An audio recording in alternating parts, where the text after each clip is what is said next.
When we first brought the program into our system, we sent out this bulk email list, and we were getting a lot of people out of the woodwork who maybe haven't come to the library in a couple years, and all of a sudden they had a reason to come back in. And a lot of them were kind of skeptical about it, thinking that they were going to reap these huge fines at the end of it. But once we told them they were getting a brand new book delivered right to their door, and all they had to do was just read it and bring it back, a lot of them kept on coming back. A lot of them kept on using the books. Zipbooks helps our librarians and staff members by being able to accommodate those requests that can't be filled by just going through our normal collection. There are lots of items that we don't think of. There's a lot of items that they don't fit within the purview of most broad acquisitions. Most libraries have an acquisitions budget. They're given a certain allotment of money, and they task certain librarians with sometimes different genres. You're the teen librarian, you're the reference librarian, etc. Those people are given a certain pot of money and told, try to buy books that everyone's going to check out.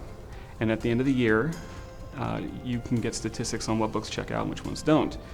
If you buy books that no one's checking out, that is just sunk money that's going nowhere. This is a guaranteed win. This is something that as soon as someone makes the request, that's one person. Sometimes that's more than any book will ever get checked out. Recently, we developed a list that generated all of the Zipbooks that were purchased and added to our collection, and to which libraries, which of our 8 branch libraries they were sent. The staff members at each of those libraries used those lists to develop displays. Look what your community is ordering through Zipbooks. And the result has been almost instantaneous. People like reading what other people are reading. So even though the one guaranteed checkout is great, it's apparent that people are interested in what other people are interested in. And the fact that they're brand new books is very appealing for some people.